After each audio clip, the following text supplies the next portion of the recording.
Good morning students.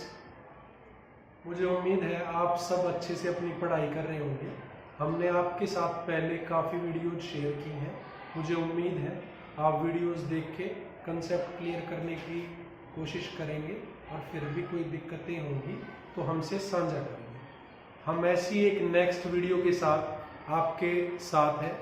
हमारी जो class 11th की बुक है हॉर्नबिल, उसकी एक पोम है father to son by Elizabeth Jennings. इस पोम को डिस्कस करेंगे, उसके फर्स्ट 2 स्टैंजाज, इसका थीम और पोएटेस के बारे में। तो शुरुआत करते हैं हमारी poem father to son by Elizabeth Jennings. Elizabeth Jennings is an English poetess, prominent English poetess. Her work is known for its emotional honesty and exploration of universal themes such as faith, love and complexities of human relationship. तो जो Elizabeth Jennings है वो एक British poet है और वो आपसी संबंधों के बारे में लिखती हैं और जो यूनिवर्सल थीम्स हैं faith, love, loss and complexities of human relations, उनके बारे में लिखती है। ये पोएम है किसके बारे में? This poem is about a strained relationship between a father and his growing son. The poem explores the generation gap between a father and his growing son and father's desire to connect with his son. This poem is all about anguish of a father, agony of a father due to strained relationship with his growing son. There is a prominent growing or theme which is prevailing throughout the poem is of generation gap. The issue of generation gap and thought process which is different among both the generations between a father and son. जो ये कविता है इसमें strained relationship है एक father की और उसके सन की, उसी के विषय में है ये कविता कि एक पिता कैसे अपने बेटे से प्रेमपूर्ण संबंध स्थापित करना चाहता है, जैसे वो जब एक छोटा बच्चा था तब थे और जब वो बड़ा हो रहा है तो उनके रिश्तों में एक गैप आ गया है। क्या ये गैप जनरेशन की वजह से है, थॉट प्रोसेस की वजह से है, क्या रीजंस है, उस पे प्रकाश डालेंगे और क्या ये फादर और सन के रिलेशंस इंप्रूव होंगे। इसका थीम क्या है? जो हमारी ये पोम है इसका थीम है communication gap between generations and the need for an ideal relationship between children and their parents, their fathers. ये जो कविता है हमारी, इसमें जो मेन थीम है prevailing throughout the poem is generation gap between a father and a son and what should be an ideal relationship between parents and their children. Here refers to father and son. तो जो theme है वो आप समझ गए होंगे कि generation gap है और कैसे संबंधों में जनरेशन गैप की वजह से इशू आते हैं। इस कविता में फादर और सन के रिलेशंस को डिस्कस किया गया। Let us start the pome with first stanza. I do not understand this child, though we have lived together now in the same house for years. I do not understand. मैं नहीं समझता हूँ, मैं नहीं जानता हूँ। This child, इस बच्चे को, यहाँ पर father is telling about his son, एक पिता अपने पुत्र के बारे में कह रहा है कि मैं इस बच्चे को नहीं जानता हूँ, नहीं समझता हूँ, यद्यपि हम साथ रहे हैं in the same house for years, सालों से साथ रह रहे हैं एक ही घर में, फिर भी मैं उस बच्चे को, अपने बेटे को नहीं समझ पा रहा हूँ, नहीं जानता हूँ, नहीं समझता हूँ। एक गैप है, एक कम्युनिकेशन गैप है, एक अंडरस्टैंडिंग का gap.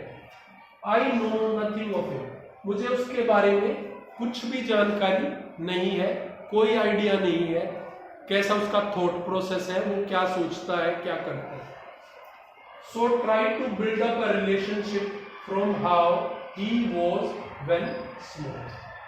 I know nothing of him, मैं उसके बारे में कुछ नहीं जानता हूं, इसलिए मैं क्या करता हूं, try to build up a relationship, मैं एक रिलेशनशिप बनाने की कोशिश करता हूं, मैं एक रिलेशनशिप बनाने की कोशिश करता हूं, वैसी रिलेशनशिप जब वो छोटा था, from how he was very small, जब छोटा था, कोई भी बात हो, मैंने उसको डांटा फटकारा, फिर भी आके मुझे गले लग जाए, जैसे हमारे घर में छोटे बच्चे होते हैं, हम उनको डांट दें, कुछ कह दें, फिर भी वो तुरंत कुछ भी बुलाकर सब चीजों को और हमारे गले लग जाते हैं, जैसे वो मन के साफ होते हैं, कोई द्वेष, कोई इल फीलिंग या कोई बात अपने मन में नहीं रखते हैं, कोई इज्जत बेइज्जती की थॉट नहीं रखते हैं, वैसा ही रिलेशनशिप मैं अब भी बिल्ड करना चाहता हूं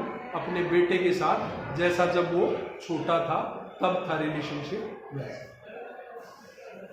Yet have I killed, क्या वो खुद को रिस्पॉन्सिबल मानता है इस जनरेशन गैप के लिए, इस रिलेशनशिप को मारने के लिए, इन संबंधों को खत्म करने के लिए?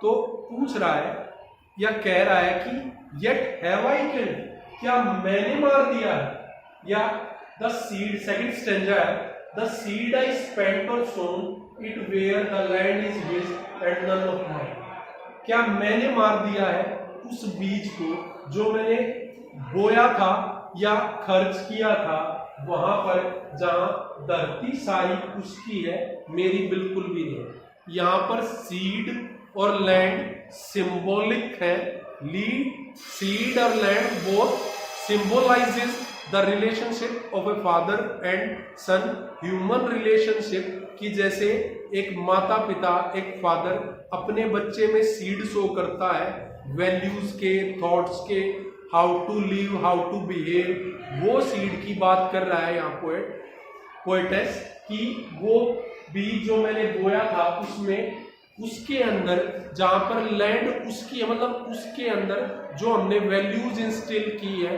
जो थॉट प्रोसेस डाला है, जो संस्कार डाले हैं, वो सब कुछ उसके अंदर डाले हैं, मेरा उसमें कुछ भी नहीं है, मेरे सिर्फ थॉट प्रोसेस और वैल्यूज है जो मैं उसको दिखाना चाहता हूं कि दुनिया ऐसी भी हो सकती है, ऐसी भी, ये वैल्यूज अच्छे हैं, ये चीज बुरी, ये गलत, मैंने वो सीड उसमें सो किए हैं, स्पेंड किए हैं उसकी लैंड पर, मेरा कुछ नहीं है, सब उसका है। क्या मैंने मार तो नहीं दिया है उन बीजों को, उन थॉट्स को, उन वैल्यूज को? वो डाउट करता है खुद को ही। वी स्पीक लाइक स्ट्रेंजर्स, और खुद को रिस्पॉन्सिबल मानता है जनरेशन गैप के लिए, कहता है कि हम स्ट्रेंजर्स, अजनबियों की तरह बात करते हैं, we speak like strangers, there is no sign of understanding, और हमारे बीच समझ का कोई भी साइन नजर नहीं आता है। The child is built to my design, yet what he loves I cannot share, कि जो बच्चा है वो मेरे जैसा है, मेरे डिजाइन पे है बिल्कुल, फिर भी जो वो प्रेम करता है जिन चीजों से, वो मैं शेयर नहीं कर सकता। वो मेरे जैसा है दिखने में भी, शक्लो सूरत से मेरे डिजाइन पे बना हुआ है, मेरा बेटा है, पर फिर भी जिन चीजों से उसको प्रेम है, मोहब्बत है, जो चीजें उसको पसंद है, मैं वो शेयर नहीं कर सकता, मैं उसमें साझीदार, भागीदार नहीं बन सकता। तो thus it is prevailing throughout the poem in both the stanzas, the generation gap between father to son. Sometimes he feels himself responsible for that generation gap. वो कहता है फादर कि मैं उस बच्चे को समझ नहीं पाता हूँ, नहीं जानता हूँ, बेशक हम एक ही घर में बहुत दिनों से रह रहे हैं, मैं समझ नहीं पाता हूँ, इसलिए मैं एक रिलेशनशिप बनाना चाहता हूँ। ऐसी रिलेशनशिप जब वो छोटा था और हर चीज भूलकर हर चीज मुझसे शेयर करता था, मेरे गले लग जाता था, फिर वो खुद पे डाउट भी करता है और खुद को रिस्पॉन्सिबल भी मानता है कि क्या मैंने उस बीज को मार दिया है जो मैंने उसमें बोया था, जहां पर सब उसका था, मेरा कुछ नहीं था। और कहता है कि हम अजनबियों की तरह बात करते हैं और कोई भी आपसी समझदारी का, समझबूझ का या एक दूसरे को जानने का कोई भी निशान नजर नहीं आता है। और वो जिस चीजों से प्रेम करता है वो मैं शेयर नहीं कर सकता, उनमें मैं भागीदार नहीं बन सकता। स्टूडेंट्स, आपको अच्छे से दोनों स्टैंजाज समझ आ गए होंगे, और जो पोएम के नेक्स्ट स्टैंजाज है अगले दो, वो हम नेक्स्ट वीडियो में शेयर करेंगे। Thank you.